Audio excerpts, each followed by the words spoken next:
안녕하세요. 김현정입니다. 예, 오늘은 지금 유럽과 미국 그리고 또 우리나라 전 세계에서 일어나고 있는 그 주택가격 상승과 반대로 출생률 하락에 대한 얘기를 좀 하려고 합니다.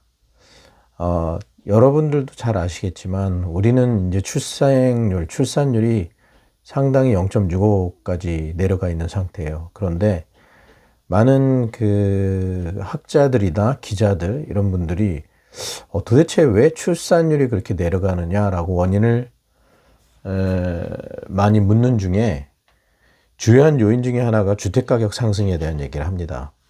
실질적으로 저희 나라도 2013년, 14년까지 괜찮았거든요. 괜찮은 건 아니었지만 출산율이 1.3, 1.2 왔다 갔다 하다가 갑자기 2015년, 16년부터 뚝뚝뚝 떨어지기 시작하더니 0.65까지 떨어졌어요.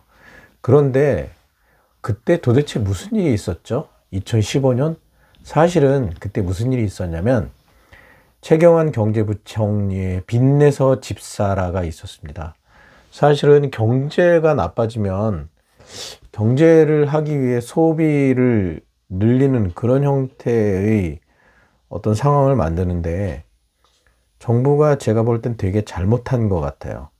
박근혜 대통령이야 사실 뭘 알았겠습니까? 그분을 무시한다라기보다는 박정희 대통령은 나름대로 카리스마만 있었던 것이 아니라 뭔가 경제에 대한 해안도 볼 줄 알았고, 또 하나 박정희 대통령이 좋았던 점은 전문가들의 말을 들었어요.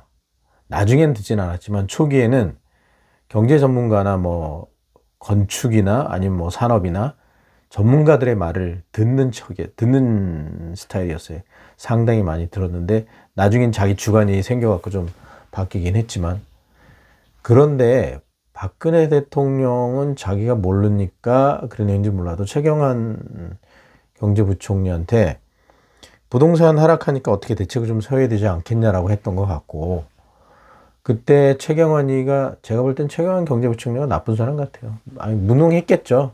아니면 좀 모르겠습니다. 약간 사적인 감정이 들어갔나요? 제가 봤을 땐. 그래서 빚내서 집사라를 시작한 겁니다.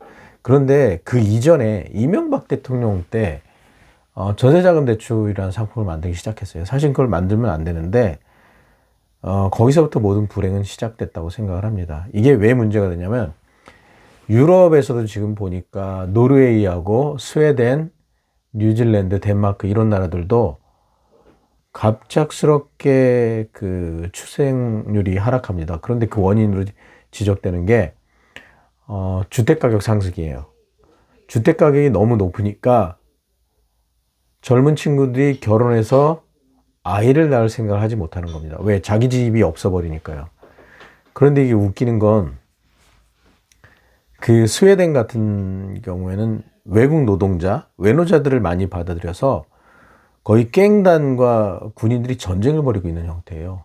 그런데 더 웃긴 건 스웨덴 같은 경우에는 중앙은행에서, 저는 한 가지 이해가 안 되는 게 중앙은행들이 저금리를 유지하는 게 진짜 경기가 나빠서 저금리를 유지하는 건지 경제의 버블을 만들기 위해 저금리를 유지하는 건지 참 가끔 헷갈릴 때가 있는데, 희한하게 중앙은행들이 그 경기가 그렇게 나쁘지 않은데도 금리를 아주 극단적으로 낮춥니다. 일본 같이.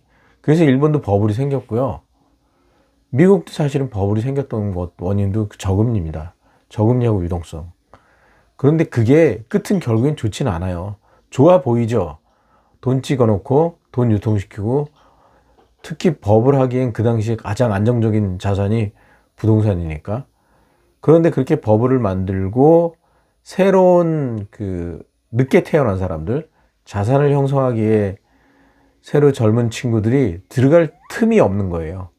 그러니까 어떤 일이 벌어지냐면, 전에도 한번 얘기를 했던 것 같은데, 아버지는 집값이 올라서 희죽거리고 있지만 아들은 걷는 방에서 나오지도 않는다는 거죠. 왜 안 나와? 그러니까 집값이 너무 비싸서 결혼을 할 수가 없어요.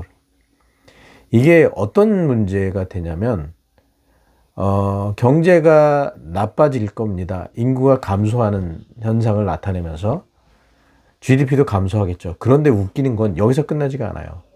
뭐냐면 모든 정부들이 어떤 해결책을 제시를 하냐면 외노자를 들어옵니다.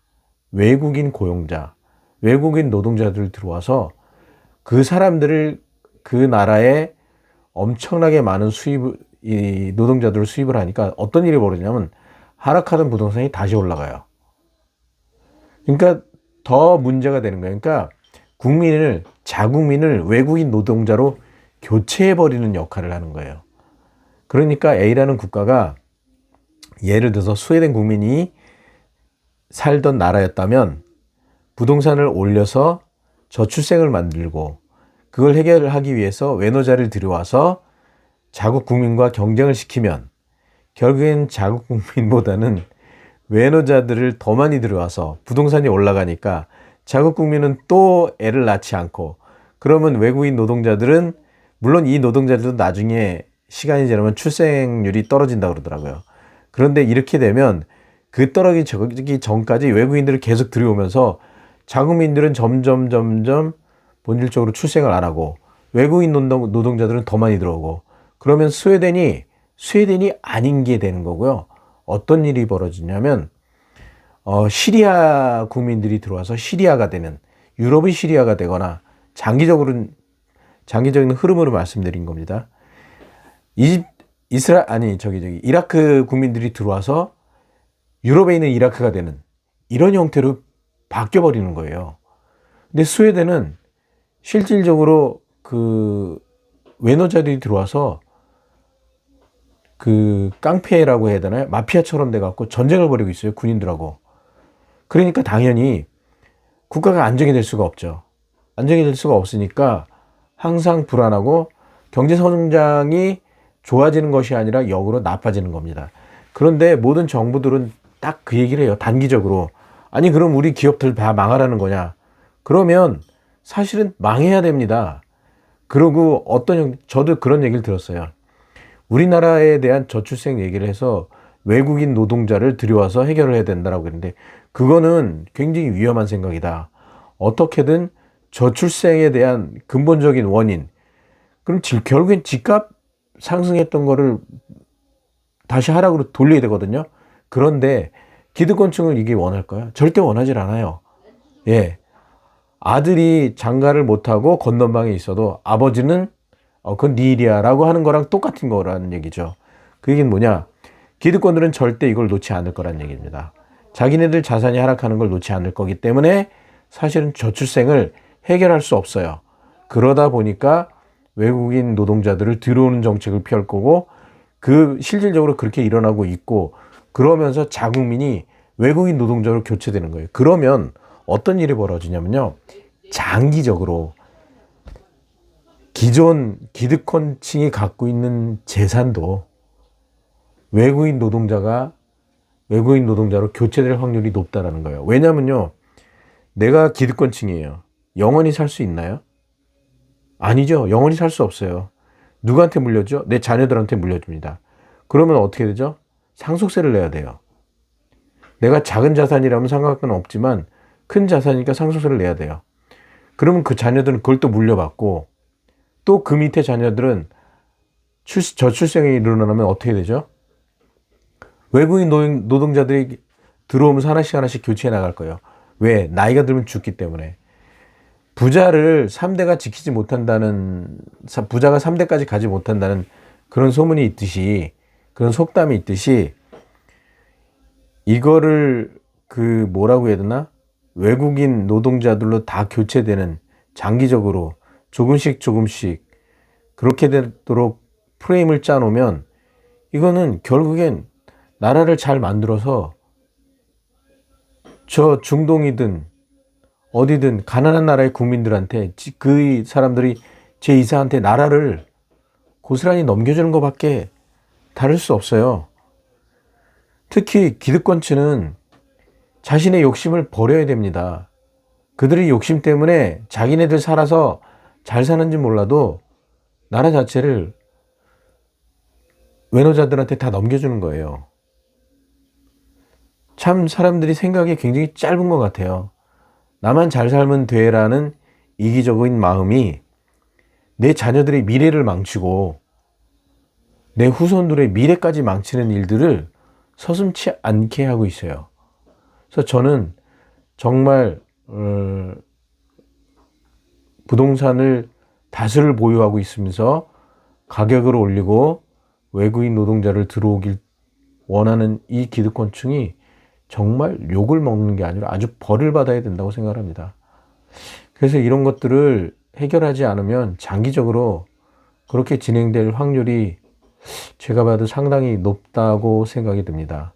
그래서 물론 우리가 저출생은 젊은이들이 생존을 위해서 스스로 선택한 어떤 하나의 행동이라고 생각합니다. 왜냐하면 누구나 어떤 길 가는 사람한테 뭐 주먹질을 하려고 폼을 재면 자기 방어를 위해서 몸을 움츠리는 것과 똑같이 우리 젊은 청년들도 세상에 태어나서 자산을 가지려고 했더니 너무 높은 가격인 거예요. 그러면 내가 여기서 결혼을 해서 출생을 해선 살 수가 없겠구나라는 무의식적인 행동 때문에, 생각 때문에 그런 행동이 나오는 겁니다. 그러면 많은 자산을 가진 자산가와 많은 자산을 갖지 못한 후손들이 차이가 뭘까요? 결론적으로 결국엔 먼저 태어났냐 늦게 태어났냐의 차이예요. 무슨 얘기냐, 먼저 태어나서 많은 자산을 먼저 선점한 사람과 늦게 태어나서 너무 비싼 가격에 그 자산을 선점하지 못한 그 후손들과의 차이는 단순히 먼저 태어나서 먼저 소유한 거의 차이라는 거죠.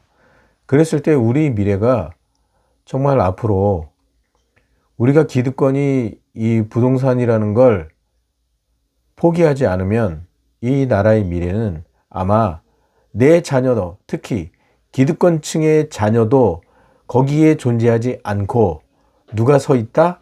네, 외국인 외노자들, 전혀 다른 얼굴, 나와는 모른 그런 그 사람들의 자녀들이 내 자산을 소유하고 있을 확률이 높아진다는 겁니다.